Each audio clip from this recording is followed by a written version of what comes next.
Hello friends, Nandita হেসেলে তোমাদের সবাইকে স্বাগত। আশা করি তোমরা ভালো আছো, সুস্থ আছো, আমিও ভালো আছি। তো চলে এসেছি আবার একটা নতুন ভিডিও নিয়ে। যথারীতি রান্নাঘরে চলে এসেছি, রান্নাঘর থেকেই তোমাদের শুরু করছি ভিডিওটা। তো আজকে আমি একটা থালি শেয়ার করব, সিম্পল ফিশ থালি। তো সেই থালিতে আমি কি কি আইটেম রাখছি সেগুলোই আজ তোমাদের দেখবো। আহামরি কিছুই নয়, খুব সাধারণ আইটেমগুলোই আমি এখানে রাখছি এবং সেগুলো আমি কিভাবে রান্না করছি সেগুলোই আজ তোমাদের দেখাবো। তো চলো চটপট শুরু করে দেওয়া যাক রান্নাগুলো। আমি অলরেডি ভাত বসিয়ে দিয়েছি, মসুর ডাল বসিয়ে দিয়েছি, টমেটো আর পেঁয়াজ ফোড়ন দিয়ে একটু মসুর ডাল করব, আর দু রকম মাছ করব। দু রকম না, 3 রকম মাছ করব। তো চলো চটপট শুরু করে দেওয়া যাক। আর ওয়েদারটাও আজকে খুব ভালো, রোদ্দুর উঠেছে, ঠান্ডাটা তো যথারীতি আছেই। তো চলো চটপট শুরু করে দেওয়া যাক রান্নাটা। ভিডিওটা বেশ কিছুদিন আগের। তো ডাল এখানে আমি সেদ্ধ বসিয়ে দিয়েছি। এখানে এই যে ভুসো চিংড়ি, শীতকালে এই চিংড়ি মাছটা খুব বাজারে দেখা যায়। আর এখানে রয়েছে কিছু ছোট ছোট মোরলা মাছ, এদিকে রয়েছে বাটা মাছ, আর এখানে অলোকদা একটু বেরিয়েছিল, নিয়ে এসেছে আখের রস, দেখতে পেয়েছে তাই নিয়ে চলে এসছে। কি দারুণ কালারটা না। আর তো আমি একটু অলোকদা খেয়ে দিই, খুব সুন্দর কালারটা। এনাও খাও খাও, খেয়ে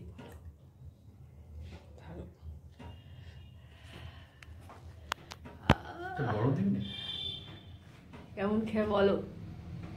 অলোকদা ঠান্ডায় কাঁপছে, আখের রসটা আর কালারটা হেভি। হেভি না? হেভি, মনটা এবারে জুড়িয়ে গেল। দেখি। তো আবার রান্নায় ফিরে এসেছি। পেঁয়াজ ভেজে নিয়েছি, টমেটো ভেজে নিচ্ছি, ফোড়নে একটু 5 ফোড়ন আর লঙ্কা দিয়েছি। এবার ডালটাকে সাঁতলে নেব। মুসুর ডাল, আমি ডালের ফোড়ন মাঝে মাঝে অদল বদল করি, কখনো জিরে দিই, গোটা জিরে, কখনো 5 ফোড়ন। 5 ফোড়ন দিয়ে একবার ডাল সাঁতলাবে, বেশ ভালো লাগবে। উপর থেকে টমেটো এই ধনেপাতা ছড়িয়ে দিলাম। তো এবার আমি এই বাটা মাছগুলোকে একটু ভেজে নিচ্ছি। বাটা মাছ বেশ মচমচে করে ভাজা খেতে খুব ভাল লাগে ডাল ভাতের সাথে। আর এদিকে আমি ভুসো চিংড়ির বড়া করব বা পকোড়া।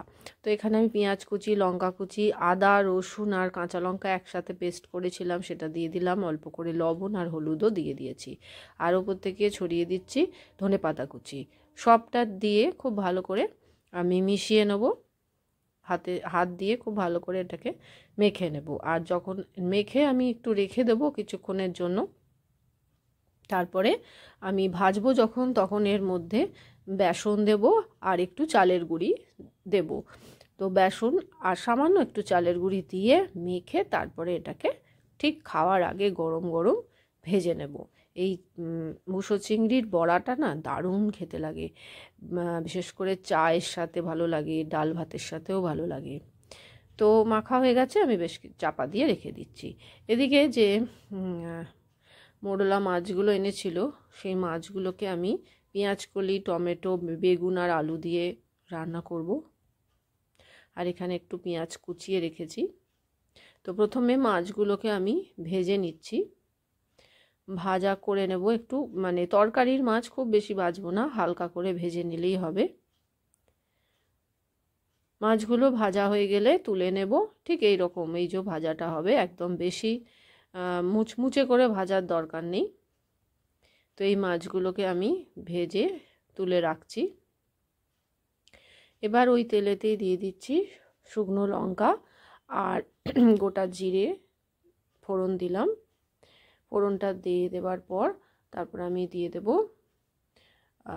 আলু, এই পেঁয়াজটাকে আমি এখানে একটা ছোট সাইজের পেঁয়াজ স্লাইস করে কেটেছিলাম, সেটা দিয়ে দিলাম।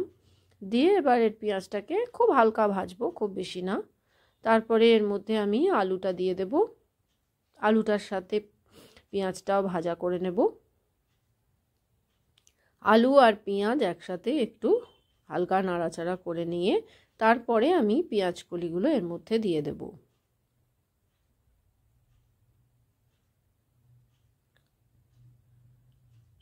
তো আলুগুলো ভাজা হয়ে গেছে, এবার পেঁয়াজ কলিগুলো দিয়ে দিচ্ছি। আরও কিছুক্ষণ আমি নেড়ে চেড়ে ভেজে নেব। পেঁয়াজ কলি আলু ভেজে নেওয়ার পর এবার বেগুনগুলো দিয়ে দিচ্ছি। বেগুনের টুকরোগুলোকে দিয়ে আবার একটু নাড়াচাড়া করে ভেজে নিচ্ছি। তারপর আমি এতে টমেটো অ্যাড করে দিয়েছি, পরিমাণ মতন হলুদ গুঁড়ো, ধনে গুঁড়ো আর কাশ্মীরি রেড চিলি পাউডার দিয়ে দিয়েছি। এবার খুব ভালো করে মশলাটা দিয়ে আর লবণও দিয়ে দিয়েছি, কষিয়ে নিচ্ছি। কিছুক্ষণ কষিয়ে নেওয়ার পর পরিমাণ মতন জল দিলাম। এখানে জলটা আমি অল্পই দিয়েছি, কারণ এটা তরকারিটা একটু গা মাখা হবে। তারপর ভেজে রাখা মাছগুলো এর মধ্যে দিয়ে দিলাম। মাছগুলো দিয়ে ঝোলের মধ্যে ডুবিয়ে দেব, যাতে মাছের ভেতরে মশলাগুলো ঢোকে।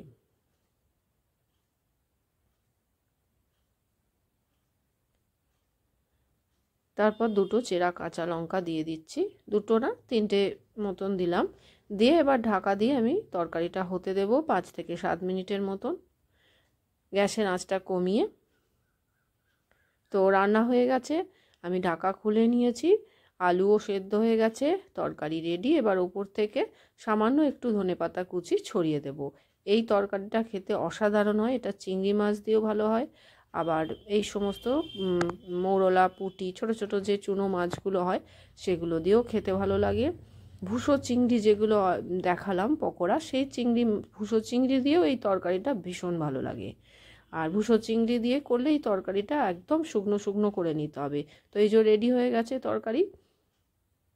এইবার আমি ওই বড়াগুলো ভেজে নেব। এই যে আমি একটুখানি লঙ্কা কুচিয়ে দিয়েছি, বেসন আর চালের গুঁড়ো দিয়ে দিলাম। এবার মণ্ডটা ভালো করে মেখে নিয়ে তার থেকে একটু একটু করে নিয়ে আমি বড়াগুলো ভেজে নিচ্ছি। গ্যাসের আঁচটা মিডিয়াম টু লোতে রেখে ভাজতে হবে, যাতে ভেতরটা কাঁচা না থাকে, সেটা খেয়াল অবশ্যই রাখতে হবে। আর আমি এটা সর্ষের তেলে ভেজেছি, সর্ষের তেলে ভাজলে খুব ভালো লাগে। এত সুন্দর মুচমুচে হয়েছে যে কি বলবো, খুব সুন্দর টেস্টি হয়েছিল কিন্তু বড়াগুলো। তো এভাবে আমি প্রত্যেকটা বড়া লাল লাল করে ভেজে তুলে রাখবো।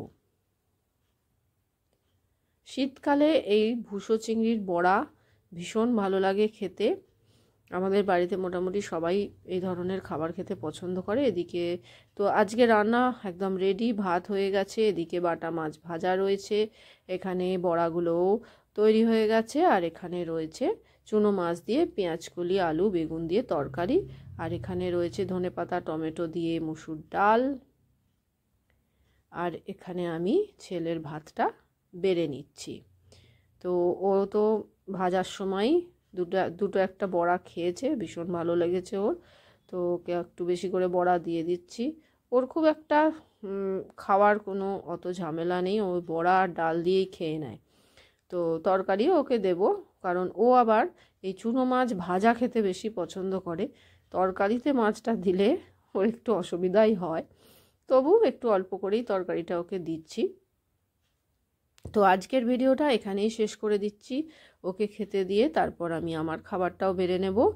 তো আজকের ভিডিও কেমন লাগলো অবশ্যই তোমরা জানিও, রেসিপিগুলো কেমন লেগেছে কমেন্ট বক্সে লিখে জানাতে ভুলো না। ভালো লাগলে লাইক দিও, শেয়ার করো আর সাবস্ক্রাইব করে নিও নন্দিতা হেসেলকে। আজকে এখানেই শেষ করছি, ধন্যবাদ।